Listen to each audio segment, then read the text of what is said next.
Hello guys, welcome to my channel. So hari ini kita akan kupas satu topik, iaitu macam mana nak mengawal emosi. Okay, so soalan ni selalu orang tanya. Sebagai forex trader, memang kita punya perasaan, sebab as a human, kita selalu orang kata diselubungi oleh perasaan atau emosi, itu yang, ataupun psikologi, itu yang membuatkan kita selalu membuat keputusan sama ada baik ataupun buruk. Ataupun antara dua lah. Okay, maknanya kita tiada keputusan ataupun tiada pilihan. Okay, manusia dicipta untuk buat pilihan. Okay, jadi emosi adalah satu benda yang memang orang kata adalah key. Sebab tu trader yang berjaya, okay, adalah trader yang boleh mengawal emosi ataupun psikologi. So that's why it's always important kita jaga emosi. Sebab tu orang kata as long as you can manage your money management ataupun risk management, so all those risk or money management or account management all comes from mindset ataupun kita punya emosi. So all these are related. So saya akan kupas sedikit pasal emosi, macam mana jaga, dan saya akan beritahu 6 cara macam mana kita boleh buat. So apa cara yang saya tu, it's not limited to, saya cakap macam lawyer pula, but there are so many ways, but apa yang saya nak cara cuma adalah 6, there are so many ways you guys can explore outside, tapi at least kalau you all boleh buat 6 cara ni, insyaAllah kita boleh berjaya dalam forex. Jadi sebelum tu jangan lupa untuk subscribe dan klik bell icon. Jom.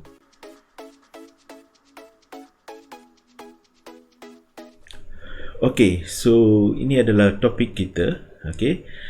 So 6 cara nak menjaga emosi dalam trading. So macam saya bagi tahu, nak jaga emosi, benda ni senang bercakap, tapi susah nak buat, including saya.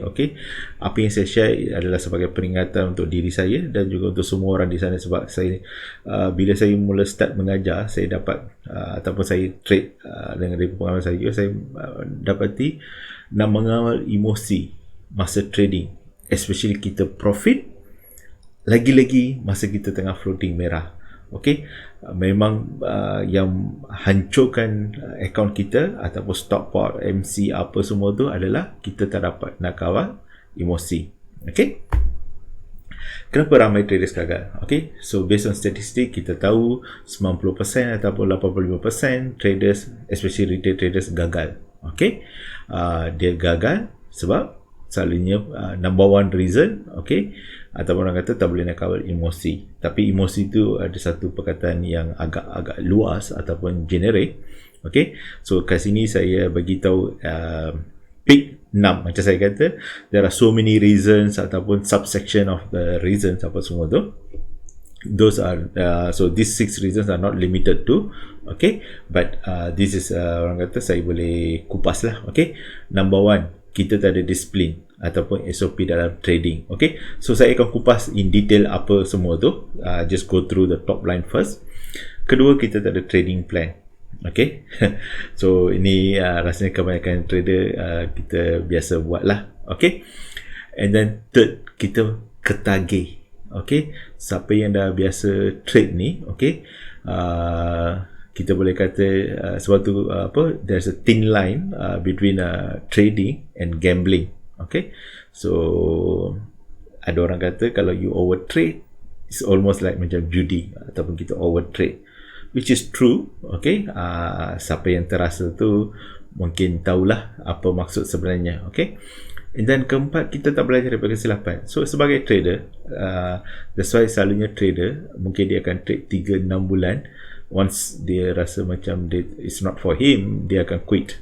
Tapi trader yang dah lama, especially lebih daripada 5 tahun, 6 tahun tu, diorang ni belajar. Sebab dia ada satu semangat, at least individu yang dia ingin belajar daripada kesilapan dan mengubah cara dia buat sesuatu ataupun dia belajar daripada kesilapan, dia akan always improve. Kelima adalah dia set expectation tinggi. Ini saya kupas lebih sedikit bila dekat topik tu. Keenam, tiada risk management ataupun money management. Itulah. Apa dimaksudkan tiada disiplin? So basically kebanyakan trader saya perasan adalah technical trader. Okay, kurang sedikit fundamental trader, tapi saya banyak nampak technical trader lah, maknanya dia orang guna indicators, contoh RSI, MACD ataupun histogram ataupun apa tu, ATR, CCI, whatever indicator ataupun BBMA, semua tu. SOP dia orang kata, contoh tunggu RSI crossover ataupun stochastic crossover, ataupun RSI dekat, kena tunggu dekat contoh overbought dekat 70 atau 80, itu pun dekat katakan time frame yang besar. Tapi apa yang selalu traders buat, dia tak tunggu, dia nampak je contohnya lah, RSI sampai 70 belum close, masih candle tengah bergerak, ataupun dia belum cross daripada 71 ke 69 ataupun 70 ke 69 ke bawah sebelum kita start sell, contohnya. Dia tak tunggu, dia bila sampai 70 dia terus sell. Jadi apa yang kita nampak, SOP kata tunggu crossover, tapi dia nampak dia naik atas, okay, dia kata ni saya boleh start layer sell. Okay, so ini satu lah. Ataupun stochastic kata crossover, tapi dia nampak stochastic dah naik atas, belum crossover. Okay, so sebenarnya stochastic dia akan ambil lagging by 5 period depending on which time frame. Katakan kalau H4, maknanya at least lepas 20 jam, maknanya almost lepas sehari baru you akan nampak crossover tu. Tapi trader dia tak sabar, dia terus entry, lepas tu dia floating. Mungkin dia kalau margin dia cukup, dia floating, dia akan ikut arah dia lah. Tapi kalau dia tak floating tapi masih naik ke atas, dia akan MC, ataupun sebenarnya kita patutnya panggil stop out, tapi pasal orang Malaysia biasa pakai MC, margin call, untuk account stop out. So saya pun guna istilah itulah. Okay, so kalau saya kata MC tu maknanya sebenarnya kalau ikutkan term yang betul stop out, tapi pasal orang Malaysia dia samakan stop out dengan MC, jadi saya gunakan term tu. Okay, yang kedua, dia tak kira risk ataupun tak ada stop loss. Ada trader kecuali kalau dia pakai account management dan tiada masalah, tapi kalau dia tak tahu macam nak kira risk, kat mana nak letak stop loss, pair ni stop loss dia boleh letak dekat ataupun jauh, and then so itu satu. Okay, satu lagi, SOP dia kata kena tengok candle H4 ataupun H1 ataupun daily untuk close. Tapi setiap 5 minit, 10 minit ataupun setengah jam dia menghadap chart. So dia sendiri tak ikut dia punya SOP sendiri. So ini yang masalah besar. Okay, jadi kalau boleh kita elakkan. Kedua, dia ada trading plan. Okay, so maknanya kita tak keep kita punya journal. Sama ada banyak rasanya sifu-sifu kat luar pernah share trading journal, sama ada dalam Excel ataupun Word. Okay, tapi kalau trader yang dah biasa, dia akan link dekat MyFXBook apa semua tu. Okay, so itu pun satu cara. Macam saya link dekat MyFXBook, saya tahu buat manual. Okay, saya cadangkan buat sistem ada better link dekat MyFXBook ataupun Forex Factory ataupun apa-apa ni lah, app yang boleh track kita punya trading. Jadi kita tahu history kita, apa win rate kita, berapa kita punya risk factor, drawdown apa semua. Okay, yang kedua, kita tak tahu sebab, the big why, kenapa kita nak entry, kenapa saya nak buy, kenapa saya nak sell, kenapa saya nak short, kenapa saya nak long, dekat mana saya nak entry, ada tak dia sampai dekat SNR, ataupun saya nak buy. Sebab biasa kita kata buy at support, sell at resistance. So tapi kat support tu, is it major support ataupun minor support, even major, minor, dekat time frame mana. So kita bila tak ada trading plan, okay, kita kata saya akan tunggu buy dekat major support H4, itu apa dia punya trading plan. Tapi apa yang dia buat, dia tengok M15 ataupun M5 punya support, and some more dia tengok minor support, and then dia entry. Okay, so benda tu akan menjadi masalah. Okay, ketiga, dia alih stop loss. Dia mula-mula dah kira dah siap dah berapa risk dia nak ambil. Katakan dia nak dalam $1, dia cuma nak risk 2%, maknanya $2. Okay, dengan 0.01 maknanya stop loss dia untuk EU atau GU 20 pip. Dia dah buat dah, tapi lepas entry floating merah, dia alihkan stop loss. jadi 30 pip ataupun 40 pip, ataupun dia tak pandai nak kira stop loss. Okay, nak kira stop loss pun sama ada ikut market structure ataupun pakai ATR ataupun pakai orang kata any teknik lah, tapi ada yang pakai fix stop loss, contoh 30 pip, 50 pip atau 15 pip regardless of the pair, which is not so right. Sebab GJ boleh bergerak mungkin 50-100 pip, jadi kalau kita letak 10 pip stop loss atau 15 pip stop loss, dia kena stop loss dulu sebelum dia gerak. Kalau EU mungkin kita boleh letak 10 pip, 15 pip. Kalau GU sekurang-kurangnya 20-30 pip stop loss. GJ mungkin 40-50 pip. Okay, so dia bergantung pada pair. Satu lagi, kita tambah layer. Masa awal-awal kita cuma nak plan, nak layer 0.01 je, banyak satu layer.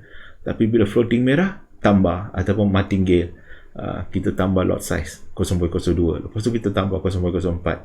So benda tu semua tak ada dalam trading plan, tapi kita bila buka MT4 tengah floating, wah, ini market boleh ikut cakap saya ni, tambah layer, last stop out.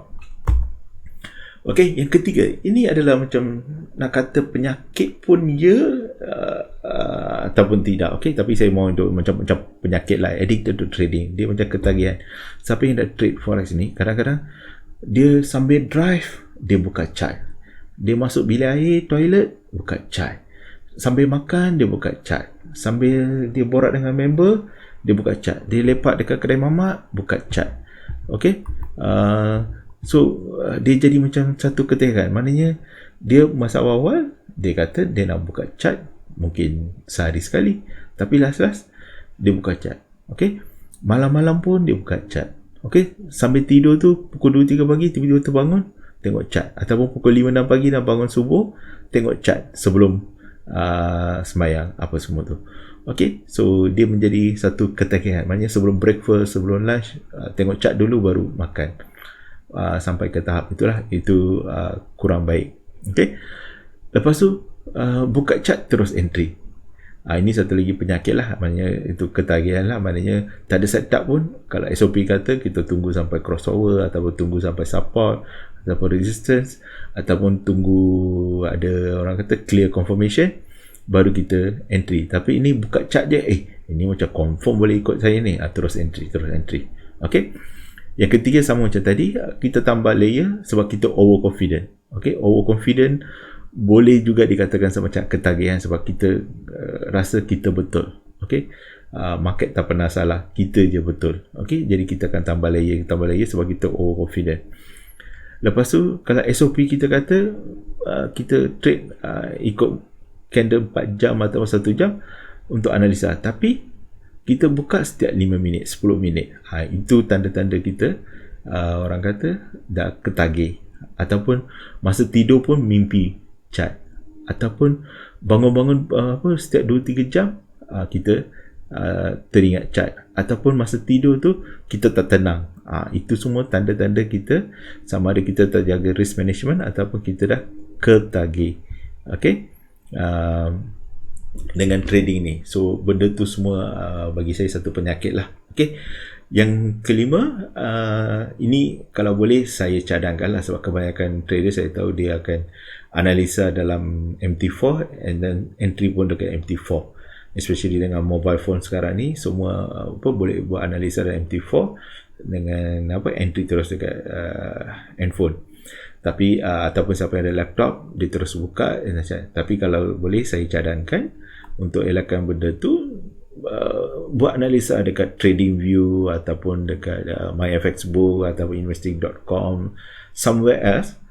MT4 cuma kita buka untuk entry saja. Jadi kita ada dua platform. Saya selalu dalam live Facebook saya apa semua tu, saya akan bagi tahu, kalau boleh jangan buat analisa dekat MT4, sebab kira you buat analisa dekat MT4, okay, so benda tu nampak macam you akan nampak setup. Okay, dia macam chart tu berhantu. Jadi bila you nak buka je, you akan nampak macam overconfident, you akan terus entry. Whereas kalau you buat analisa dekat, contoh dekat TradingView ataupun investing.com, sekurang-kurangnya ada dalam 1-2 minit ataupun 3-5 minit daripada you tukar daripada you punya orang kata analisa pergi ke MT4 ataupun handphone awak untuk entry ataupun laptop untuk entry, masa tu gap tu, break tu boleh bagi awak macam sesuatu peringatan, second thought, ataupun dia tiba-tiba boleh betul ke saya tengah analisa, tadi saya analisa kata ada entry, tapi bila you buka MT4 tu betul ke saya nak entry. Jadi yang gap yang tu okay, kalau boleh ambil deep, ini kalau orang kata orang yang belajar psikologi ataupun orang yang buat meditation ataupun benda tu, so kalau you ambil at least antara 2-3 minit tu you ada buat deep breath ni, so benda tu akan mengelakkan daripada you terus entry ataupun you akan ada second thought. So at least gap tu akan memberikan you peluang untuk second thought. So itu akan mengelakkan you overtrade ataupun you terentry ataupun you tersalah entry ataupun you macam chart tu berantu you just entry saja. Okay. Okay, ni tidak belajar daripada kesilapan. Okay, so apa maksud saya? Kita tak buat analisa ataupun root cause kenapa kita entry kita salah ataupun entry kita betul. Dua-dua kita kena buat orang kata root cause. Kenapa entry saya betul? Kenapa saya profit? Kenapa saya salah? So benda tu kita kena buat. Lepas tu apa yang salah mengikut trading plan, dan kita improve. Apa yang betul kita orang kata continue. Okay, apa yang bagus, yang sukses, kita continue sistem tu ataupun teknik tersebut. Apa yang salah, kita modify ataupun improvise teknik kita. Mungkin lot size tak betul ataupun tempat entry support resistance kita ambil minor support ataupun minor resistance, patutnya kita ambil major support ataupun major resistance, ataupun risk reward kita terlalu orang kata jauh, maknanya 1 to 6, 1 to 7 punya risk reward, patutnya kita boleh close position mungkin 1 to 1 ataupun 1 to 2 ataupun 1 to 3. Okay, so benda-benda tu mungkin kita boleh improvise along the way. Okay, satu lagi, letak expectation tinggi. Okay, ini yang selalu trader baru buat. Baru depo 10 USD dah tengok katalog kereta Ferrari ataupun Lamborghini. Sebab dia nampak first entry je dia dah biru, ataupun orang kata beginner's luck. First entry ataupun beberapa entry dia orang kata terus dari 10 USD dah grow sampai 100 USD. Lepas tu dalam kepala dia fikirlah, kalau saya boleh grow 10 sampai 100, maknanya saya boleh grow daripada 100 pergi 1000. Dan datanglah sifat tamak daripada 100 daripada 1000 dan pergi 10,000. Dia kata kalau saya boleh grow sampai 10,000, maknanya saya boleh grow sampai 100,000. Macam-macam lah. Okay, satu lagi, ni yang saya kata risk reward. Okay, generally kita akan recommend risk reward 1, 2 ataupun 1, 3, ataupun paling minimum 1, 1 atau 1 ke 1.5. Tapi ada juga trader yang swing trader especially, dia akan target selalu 1 hingga 4 atau 1.5 ataupun lebih. Tapi bila kita letak expectation yang tinggi, kita kena tunggu masa yang lama sampai berminggu-minggu, berbulan-bulan. Kadang-kadang market reverse. Jadi apa yang kita ada profit, tak letak break even ke apa ke, dan kita terus rugi. Okay, so jangan letak expectation yang tinggi. Okay, lepas tu kita overconfident. Kita kata market akan ikut cakap saya. Kita ni retail trader, okay, kita tak boleh gerakkan even 1 pip pun dalam market. Okay, jadi hedge fund ataupun broker ataupun big banks yang boleh gerakkan. Okay, kita ni macam ikan bilis. Okay, jadi kita tak boleh gerakkan market. Jadi market takkan ikut cakap kita. Okay, market buat apa yang dia dah buat. Kita just follow ataupun ambil peluang apa yang orang lain buat ataupun apa yang Jerome buat. Okay, itu saja. Kita tak boleh nak gerakkan market. Okay, so yang ni last kali, tiada risk management. So basically risk management kita tahu, kalau ikutkan teori atau buku, kalau kita ada 100 USD, kita recommend 1% risk per entry, maknanya $1 saja. Okay, ataupun paling maksimum kita kata 2% per entry, maknanya $2 je. Maknanya kalau kita masuk 0.01 dekat Euro USD, kita punya stop loss, jarak stop loss tu cuma paling maksimum boleh jadi 20 pips saja. Itu kalau 0.01. Kalau 0.02 kita kena letak stop loss cuma dalam 10 pips saja. Okay, Tapi saya rasa untuk Euro USD 20 pip tu agak okey lah. Okey, jadi maknanya lot size yang kita patut masukkan 0.1. Ini tidak. 1 USD kita pergi letak lot size 0.05. Lepas tu kita orang kata stop loss pun tidak. Jadi bila dia reverse ataupun tak ikut maknanya account jadi stop out ataupun MC lah kita kata. Okey. So itu satu kesilapan yang selalu kita akan buat sebab kita overconfident ataupun kita tak ada risk management yang betul. Satu lagi yang biasa trader buat, okay, including saya pernah buat, okay, ataupun even sekarang pun kadang-kadang buat, inilah yang penting, emosi tu, okay, kita dah letak kira apa risk management apa semua tu, tapi kita alih stop loss. Katakan contoh EU, kita letak stop loss dekat 20 pip, dia floating dekat 12 pip atau 13 pip, macam dia boleh lagi ni. Jadi daripada 20 pip kita alihkan jadi 40 pip. Bila dia pergi dekat 30 pip floating, kita alihkan 40 pip jadi 60 pip. Okay, last sebab kita katakan kalau kita tambah layer lagi, belum sampai 60 pip, account kita dah stop out. Okay, ataupun kita tambah layer lagi. Jadi belum sampai kita stop loss, account dah stop out. Okey, yang ketiga, ini yang saya kadang-kadang saya tak berapa setuju, tapi ada ramai trader kat luar dia macam kata, jadi mungkin ada berbeza pendapat kat sini. Diorang tak suka letak stop loss, diorang akan rather cut loss. Okey, tapi persoalan saya, sebab saya tak setuju dengan pandangan tu. Okey, sebab apa beza kita cut loss dengan stop loss? Okey, cut loss you kena tunggu sampai apa orang kata, you punya SOP, katakan contoh you buy tapi candle tu close bawah certain price level ataupun certain support resistance apa semua tu, then you akan decide, analisa saya salah, jadi you akan cut loss manual. Kenapa tak buat stop loss je? Jadi at least you tak buka chart, you akan tengok chart tu sepanjang masa. Okay, sebab tu saya tak agree. Satu lagi sebab kenapa saya tak agree dengan ni, cut loss instead of stop loss, sebab selalunya, okay, saya rasa trader semua kebanyakan agree, okay, bila dia nampak merah, okay, dia takkan cut loss. Okay, walaupun dia kata dia akan cut loss, selalunya dia akan confident yang apa, trade dia tu akan ikut cakap ataupun market akan ikut cakap dia.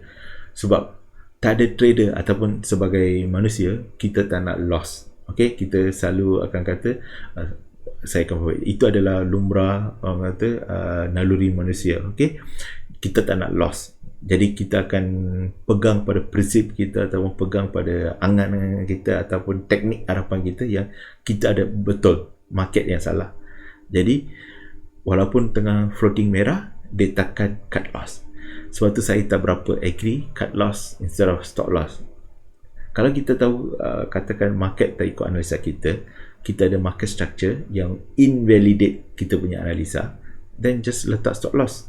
Ataupun ada orang untuk simplicity, dia letak stop loss, fixed stop loss 20 pip, 30 pip regardless of any pair. Walaupun tak setuju, saya tak setuju, tapi ada trader buat, tapi at least letak stop loss adalah lebih baik daripada tak ada stop loss. Okay, so sebab saya tak berapa setuju cut loss ni, sebab kalau untuk cut loss you kena mengalir chart, you kena buat decision, which normally kalau kita floating merah kita jarang cut loss. Okay, kalau floating biru kita asal biru close, itu adalah lumayan. Sebab naluri manusia begitu, kalau dia nampak profit sedikit dia tak boleh nak hold, including saya. Kalau saya pun selalunya ABC juga, asal biru close. Okay, ada masa je saya akan just let it go after break even, sebab itu adalah naluri manusia. Sebab kita nampak profit, kita nak secure profit. Okay, ini yang naluri manusia, insecurity comes in. Okay, kalau merah kita akan sanggup hold. Itulah teknik harapan, lahirnya teknik harapan. Okay, jadi saya tak berapa setuju dengan cut loss instead of stop loss, tapi kalau you all masih nak continue, okay, I would say yeah, go ahead. Okay, so ini kesimpulannya. Okay, macam mana cara 6 cara nak jaga emosi. Okay, nombor 1, kurang menghadap chart. Okay, ini kalau nak jaga emosi, jangan pandang ataupun buka chart. Okay, macam saya kata, chart tu macam berhantu. Dia selalu macam apa, kalau katakan kita buy dia tengah floating merah, kita akan kata nak edging tak, ni macam nak turun bawah ni, nak cut loss tak, ataupun nak tambah layer tak. Jadi macam-macam fikiran akan berlaku. Jadi saya cadangkan, ini yang saya selalu cadangkan, set and forget. Maknanya just letak TP, stop loss, tak perlu nak buka chart. Okay, just biarkan je. Ada beberapa account, okay, nanti point 3 dengan point 4 saya akan bagi tahu. Saya pun kadang-kadang terlupa yang saya pernah entry dalam account tu, sebab saya just set and forget. Lepas 3-4 hari saya tengok, kadang-kadang macam hari tu ada satu account, dari $10 dia dah grow sampai $60, sebab saya buat set and forget. Saya pun tak tahu yang saya dah entry account saya, kan account tu memang apa, dah ada MC ataupun tak ada pergerakan, sebab saya 2-3 hari saya tak buka account tu. Okay.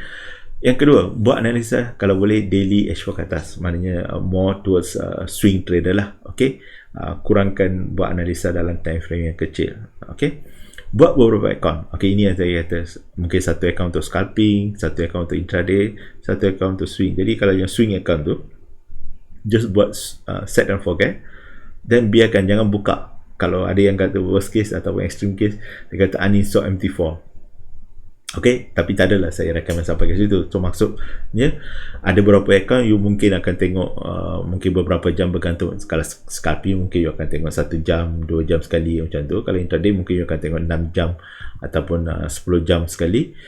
Kalau swing macam tadi saya kata, mungkin 2-3 hari kita tak buka account tu, ataupun seminggu 2 minggu kita tak buka account. Kita just entry, letak TP, stop loss, dan abaikan. Okay. Satu lagi, keempat ni, ini point ni more a bit technical. Okay, kalau trader yang tak boleh nak jaga disiplin, kurangkan leverage, maknanya you tak overtrade. Tapi daripada perspektif lain, kalau boleh, saya nak you all ambil leverage yang tinggi untuk maximize. Okay, sebab dia boleh ada account, apa orang kata, high risk trading ataupun full margin punya account. Better you ada, orang kata, high leverage. Okay, tapi of course you kena tahu macam mana nak buat account management atau risk management. Dan kalau you pandai, ada disiplin, then you boleh macam tu. Tapi kalau tidak, then you kurangkan leverage supaya you tak overtrade. Okay, kalau you tak boleh nak control set and forget, ataupun you tak boleh nak orang kata jaga risk management, dan kurangkan leverage. Itu adalah satu idea. Okay, point kelima. Ini adalah yang paling senang dan semua trader rasanya boleh buat, tapi susah nak execute. Okay, ini orang kata secara ringkas lah. Okay, tapi ini sebenarnya bukan more into technical based punya recommendation, sebab dia sebenarnya tak berapa betul dengan cara kiraan apa semua. Tapi kalau untuk trader-trader kat sana, luar sana, nak senang faham, kalau $100 punya account, you cuma boleh buka satu layer je, hanya 0.1. Jangan lebih, jangan kurang. Maksimum kurang boleh, jangan lebih. Maknanya satu entry, that's it. Okay. So kalau macam tu, account you akan tahan lama lah. Maknanya dengan stop loss katakan 20 pip, paling kurang you akan rugi dalam $2 per entry.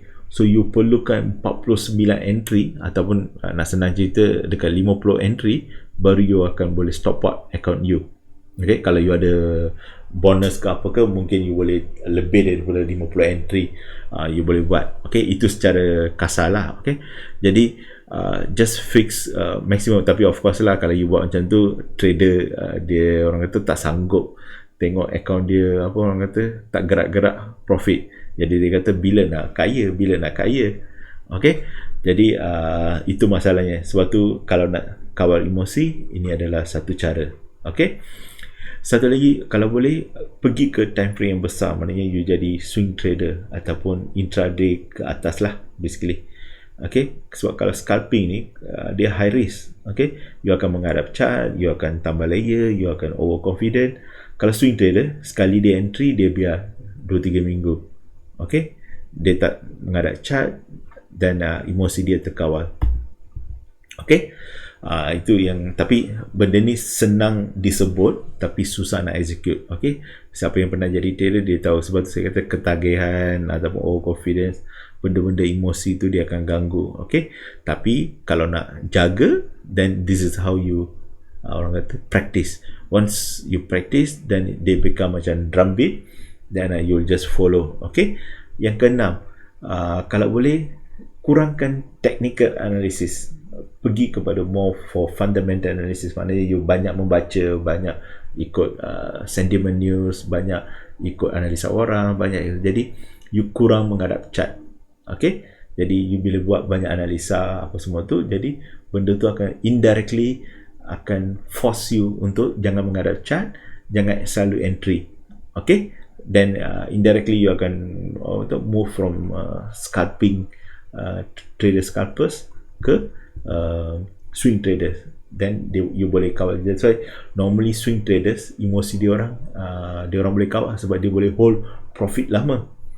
Kalau you perasan, kalau scalpers, dia orang tak boleh hold lama.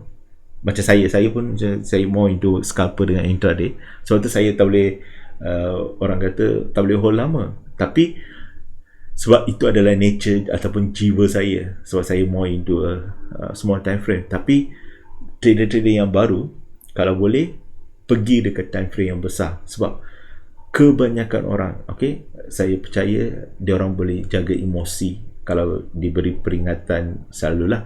Tapi of course bukan semua manusia atau bukan semua trader yang boleh jadi macam tu. Tapi kalau boleh, just ambil sebagai peringatan untuk pergi kepada swing trader ataupun analisa di dalam time frame yang besar. Okay.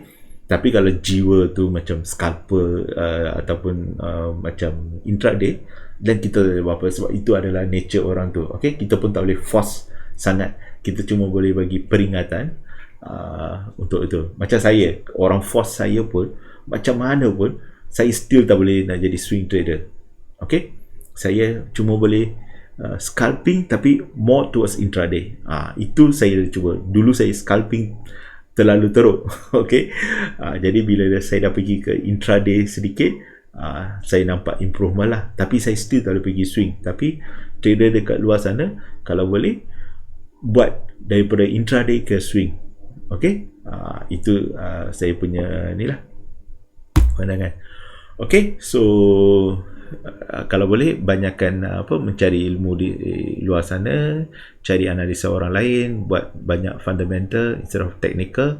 Saya tak kata technical tu salah, tapi kalau kita nak jaga emosi, sebab kadang-kadang technical ni indicators kita ikut purely technical. Okay. Tapi kalau kita nak jaga emosi apa semua tu, better kita learn a bit of fundamental lah. Okay. So terima kasih guys. So tolong like, share and subscribe. Okay. Harap moga membantu sedikit yang saya share hari ni. Thanks guys.